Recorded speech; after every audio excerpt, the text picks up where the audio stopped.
अस्सलाम वालेकुम गाइस, मेरा नाम है अली और मैं अपने channel daily horror stories by Ali से आपके सामने मौजूद हूँ। मैं उम्मीद करता हूँ आप लोग दुनिया में जहाँ पे भी मौजूद हैं खैरियत से हैं, खुश हैं और कामयाब हैं। अगर आप लोगों ने अब तक मेरे चैनल को सब्सक्राइब नहीं किया तो मैं आपसे रिक्वेस्ट करता हूँ कि इसको सब्सक्राइब कर लें।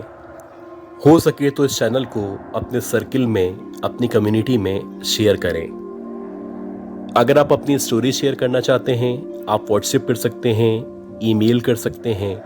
या अपनी आवाज़ में रिकॉर्ड करके शेयर कर सकते हैं। गाइस, आपसे दोबारा से रिक्वेस्ट करनी थी कि जब भी आप मेरी ऑडियोज़ को सुना करें तो बराए मेहरबानी लाइक का बटन लाजमी प्रेस कर दिया करें। आपका जो एक लाइक है वो मेरे लिए बहुत ही इम्पॉर्टेंट है। गाइस, आज की ये जो स्टोरी है, ये स्टोरी हमें आमिर शाह साहब ने शेयर की है और ये जो वाक़यात थे ये इनके साथ अब से तकरीबन 40-45 साल पहले पेश आए थे। ये बताते हैं कि 1978 में हम लोग इंटीरियर सिंध की एक जगह है जामपुर, उससे करीब किसी गांव में रहा करते थे और हमारे जो फादर थे उनका जो गुज़रो औकात था वो खेती बाड़ी पे मुनहसिर था। छोटी मोटी हमारी ज़मीन भी थी और जैसे जैसे कुछ टाइम गुजरा और हमारे हालात में बेहतरी आई तो जो हमारे फादर थे उन्होंने ये सोचा कि क्यों ना इस घर को छोड़ के कोई दूसरा घर ले लिया जाए, क्योंकि एक तो ये जो घर है ये बहुत छोटा सा घर है और इसके अलावा ये जो गांव जहाँ पे हम रहा करते थे यहाँ पे मेरे वालिद साहब के जो दुश्मन थे उनकी कोई कमी नहीं थी। खैर, थोड़ी हिम्मत करके, थोड़ा जज्बा दिखा के मेरे फादर ने कुछ गांव छोड़ के एक और गांव था वहाँ पे एक घर तलाश किया। अब जितने हमारे पास पैसे मौजूद थे या जो हमारे पास बजट था, उस बजट के अंदर हमें एक बड़ा शानदार घर मिल रहा था और ये जो सौदा था बाज़ाहिर बड़े फ़ायदे का सौदा था। अपने हिसाब से थोड़ी बहुत मालूमात करने के बाद बिलाखिर जो मेरे फादर थे उन्होंने इस मकान का सौदा कर लिया। यूँ हम लोग अपना जो भी छोटा मोटा सामान था वो सामान लेके अपने गांव से तकरीबन 7 या 8 किलोमीटर के फासले पे किसी और गांव में एक नए घर में शिफ्ट हो गए। हम टोटल 5 अफराद थे, जिसमें मैं था, मेरी वालदा थी, मेरे वालिद थे और मेरी 2 बहनें थीं। ये जो घर हमने लिया था इसका जो स्ट्रक्चर था वो कुछ इस तरह से था कि जब हम एंटर हुआ करते थे तो एंटर होने के बाद सबसे पहले आंगन मौजूद था और उस आंगन के सामने 3 बड़े बड़े कमरे मौजूद थे। अगर आप उस आंगन से लेफ्ट साइड की तरफ देखें तो वहां पे स्टेयर्स मौजूद थी, जबकि सीधे हाथ पे एक बहुत पुराना सा बरगद का दरख्त मौजूद था। इन स्टेयर्स से अगर आप ऊपर चढ़ के जाएं तो वहां पे भी 3 कमरे मौजूद थे। ये जो घर था, जो कि हमारे हिसाब से एक बड़ा घर था और जिसे हम अपनी तरक्की समझ रहे थे, उसका जो नीचे का हिस्सा था वो इतना ज़्यादा ज़बरदस्त नहीं बना हुआ था, जबकि जो ऊपर के 3 कमरे थे वो बड़े साफ सुथरे बने हुए थे। हमारे फादर का प्लान भी यही था कि जब हम लोग यहाँ पे शिफ्ट होंगे तो जो नीचे का हिस्सा है वहाँ पे या तो कोई कारोबार करेंगे या फिर ये जो नीचे का हिस्सा है इसको हम किराए पे दे देंगे। अब जब हम उस घर के अंदर शिफ्ट हुए तो शुरू में हमें एहसास हुआ कि ये जो घर है, इस घर में ज़रूरत से ज़्यादा सर्दी महसूस होती है। अब क्योंकि हम लोग गांव के रहने वाले थे और गांव के अंदर वैसे भी सर्दी हुआ करती थी, तो हमने सोचा कि हो सकता है कि ये जो घर है, क्योंकि यहाँ पे दरख्त भी मौजूद है, इसके अलावा पुरानी कंस्ट्रक्शन है, अंग्रेज़ के दौर की कंस्ट्रक्शन है, तो शायद इसी वजह से इसके अंदर जो ईंटें इस्तेमाल की गई हैं, ये जो भी मटेरियल इस्तेमाल किया गया है, उसकी वजह से ठंडक ज़्यादा महसूस होती है। खैर, जब हम इस घर में शिफ्ट हुए तो हमें शुरू से ही कुछ स्ट्रेंज फीलिंग आना शुरू हुई, जैसे कि हर वक्त ऐसा लगता कि जहाँ पे भी हम खड़े हुए अगर जैसे मेरी मदर किचन में काम कर रही हैं तो उनको ये महसूस होता कि उनके पीछे कोई खड़ा हुआ है, मुसलसल इनको काम करते हुए देख रहा है। इसी तरह जब हम बहन भाई खेल रहे होते तो हमें ऐसा लगता कि कभी कोई ऊपर वाले कमरे से देख रहा है, कभी ऐसा लगता कि कोई पेड़ों के ऊपर बैठा हुआ है और वो हमें देख रहा है। गर्ज के हर वक्त ये एहसास होता कि हमें मुसलसल वॉच किया जा रहा है। एक रात इस तरह से हुआ कि रात के तकरीबन 11:30-12 बजे का टाइम था, और आपको पता है कि गांव का जो माहौल था, ख़ास तौर पे उस दौर की जो हम बात कर रहे हैं, तो वैसे भी लोग 7 बजे तक या 8 बजे तक सो जाया करते थे। खैर शदीद सर्दी थी और रात में मुझे वॉशरूम जाने की ज़रूरत महसूस हुई। जब मैं उठ के बैठा तो मुझे ऐसा लगा कि जैसे हमिंग की जो साउंड होती है, जैसे इस तरह करके किसी की आवाज़ आ रही है। पहले मुझे लगा कि शायद मेरा वहम है, लेकिन जब वो दूसरी दफ़ा आई और फिर तीसरी दफ़ा आई तो अब बाकायदा मुझे खौफ महसूस होने लगा। ये जो हमिंग की साउंड थी, ये घर के बाहर की तरफ से, यानी जहाँ पे सहन मौजूद था और जहाँ पे बरगद का दरख्त लगा हुआ था, शायद उस तरफ से आ रही थी। अब उस दौर में मेरी इतनी उम्र नहीं थी, छोटी उम्र थी और मैं खौफ का शिकार जल्दी हो जाया करता था। तो जब मैंने ये आवाज़ सुनी तो बजाय इसके मैं वॉशरूम जाता, मैं अपनी माँ से लिपट के दोबारा से आंखें बंद करके लेट गया। अब मुसलसल मैं करवटें बदलता रहा और मुझे अच्छी तरह याद है कि जब तक फजर की अजान नहीं हुई तब तक मुझे मुसलसल ये आवाज़ सुनाई देती रही। खैर जैसे तैसे अल्लाह अल्लाह करके ये रात तो गुजर गई। अब जब अगली रात शुरू हुई तो सेम टाइम पे दोबारा से मेरी आंख खुली, और इस बार जो मेरी आंख खुली थी वो हाजत के लिए नहीं खुली थी, बल्कि मुझे ऐसा लग रहा था कि जहाँ पे हमारा सहन है उस सहन के अंदर कोई मौजूद है, और वो जो दरख्त के सूखे हुए पत्ते नीचे गिरे हुए उन पत्तों के ऊपर वॉक कर रहा है। ये इतनी वाज़े और इतनी क्लियर आवाज़ थी कि इसको नज़रअंदाज करना या अपने आप को समझाना कि ऐसी आवाज़ नहीं आ रही किसी भी तरह मुमकिन नहीं था। अब 2 दिन से जो कुछ मैं ऑब्जर्व कर रहा था वो सब कुछ मैंने अपने घर वालों से शेयर नहीं किया था, लेकिन मैं फैसला कर चुका था कि ये जो आवाज़ें हैं या जो कुछ मैं महसूस कर रहा हूँ, यकीनन ये सारी की सारी बातें मैं अपनी माँ को बता दूंगा। इसी तरह जब तीसरी रात शुरू हुई तो सेम टाइम पे मेरी दोबारा से आंख खुली, और अब की बार जब मेरी आंख खुली तो मुझे ऐसा लगा कि जो हमारा सहन है, जहाँ पे दरख्त मौजूद है,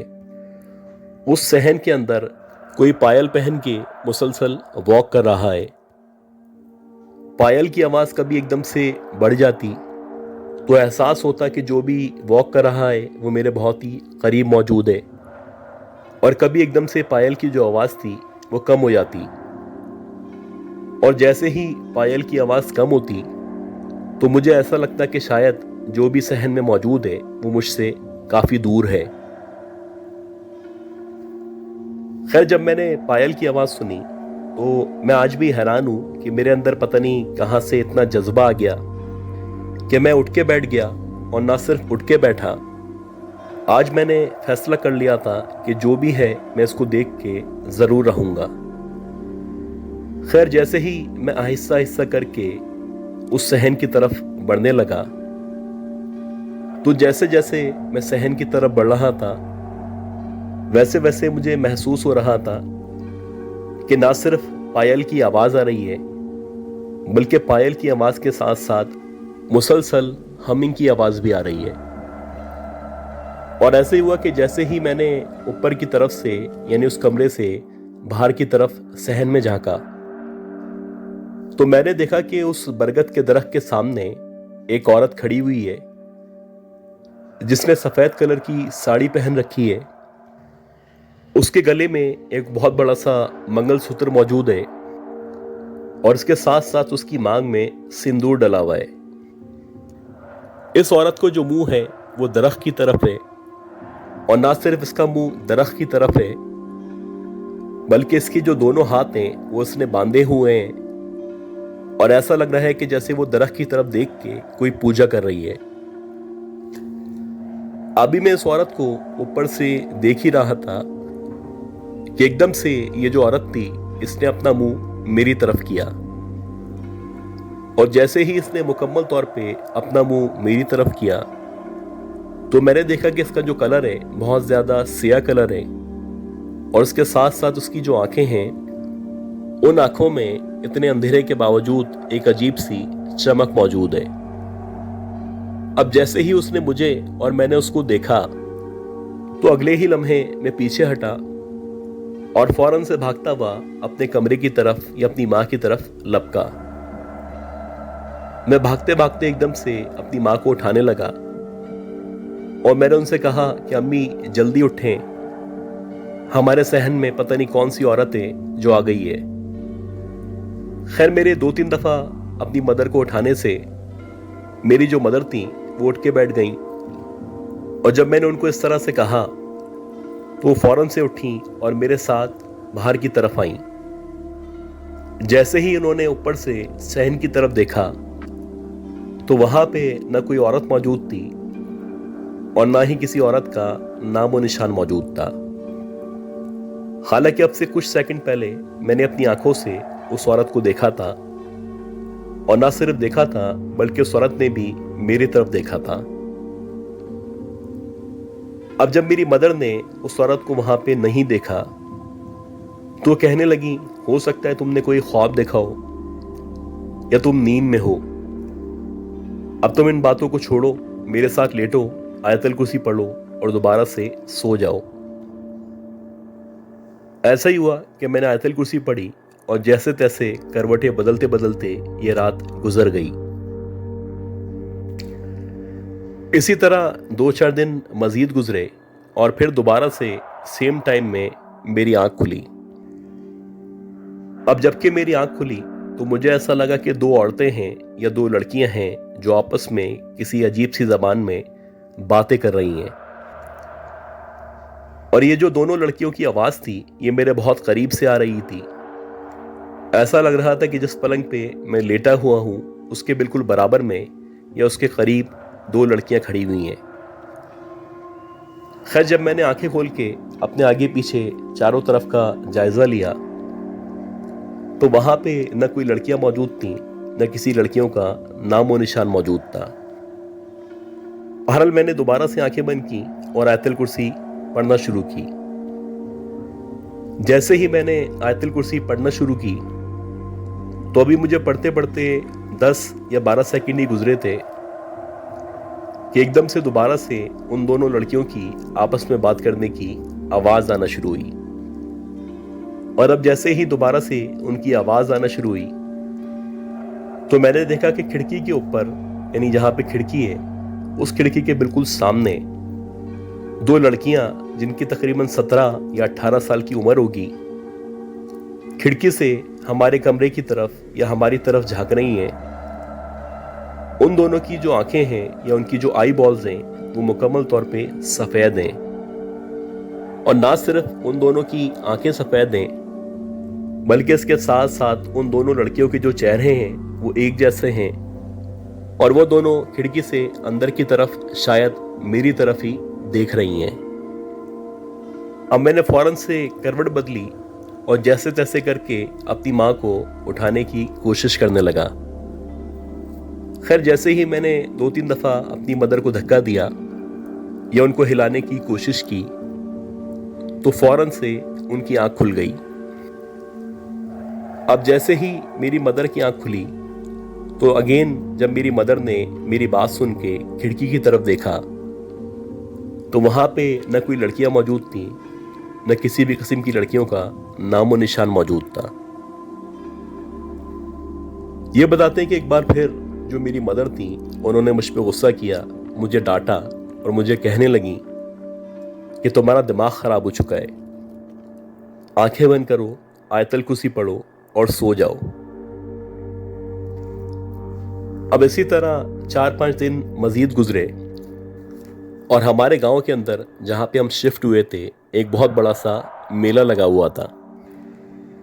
हालांकि हमारे प्लान में ये शामिल था कि ये जो मेला लगा है इस मेले में हम सारे के सारे एक साथ जाएंगे, लेकिन क्योंकि मेरी मदर की तबीयत ख़राब थी लिहाजा यही डिसाइड किया गया कि हम सब चलेंगे, लेकिन जो मेरी मदर है वो घर में रहेंगी। हम लोग अपने फादर के हमरा मेला देखने के लिए चले गए और यहाँ घर के अंदर जो मेरी मदर थी वो अकेले मौजूद थी। मेरी मदर बताती हैं कि मैं किचन में काम कर रही थी कि एकदम से उनको हमिंग की साउंड सुनाई दी। अब जैसे ही हमिंग की आवाज आना शुरू हुई तो इनको ऐसा लगा कि शायद बाहर की तरफ से या किसी बराबर वाले घर से ये आवाज आ रही है, लेकिन आहिस्ता आहिस्ता ये जो हमिंग की आवाज थी वो खत्म हो गई और उसके बाद ऐसा लगने लगा कि कोई औरत है जो जोर जोर से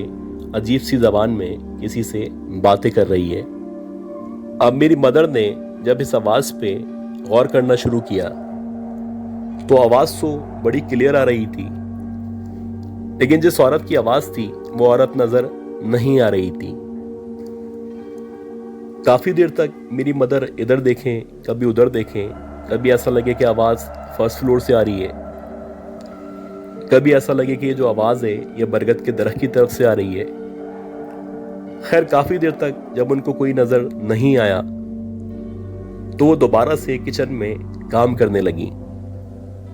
मेरी मदर बताती हैं कि अभी मुझे काम करते हुए 5 या 7 मिनट ही गुजरे थे कि अब बाकायदा मुझे ऐसा लगने लगा कि आहिस्ता आहिस्ता करके पायल की या घुंघरूओं की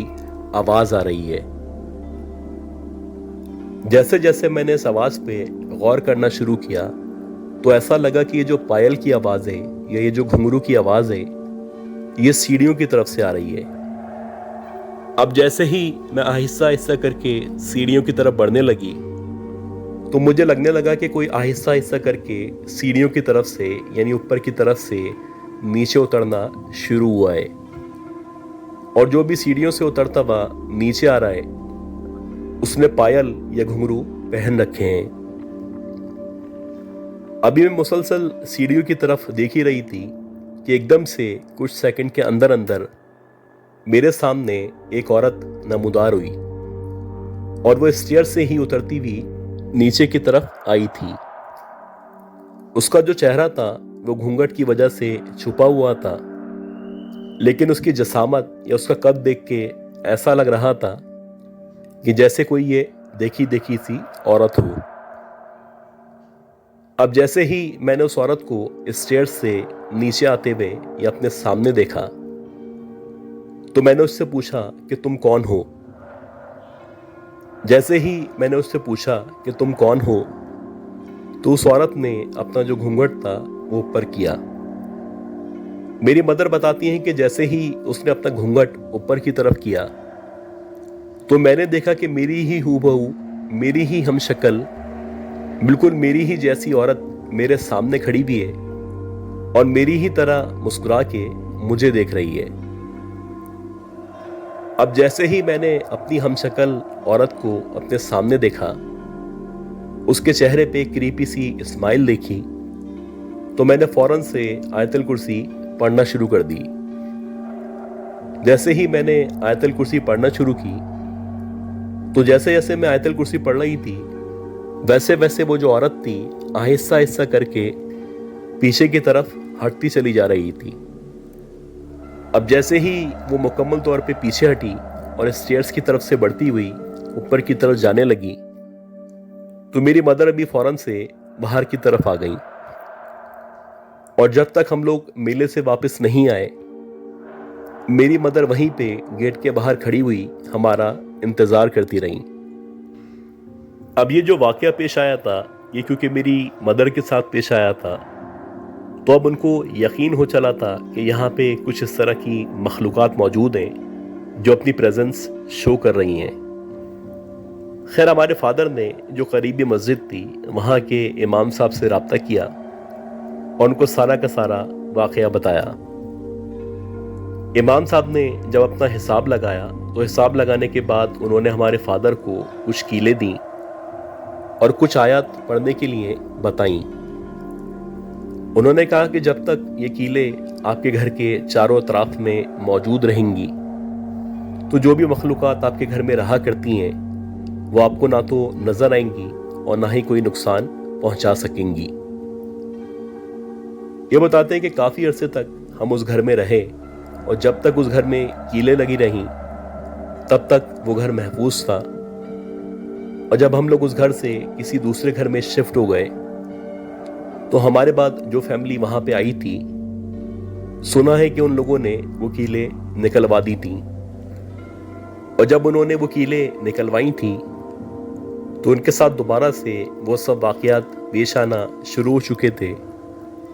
जो हमारी फैमिली के साथ पेश आया करते थे।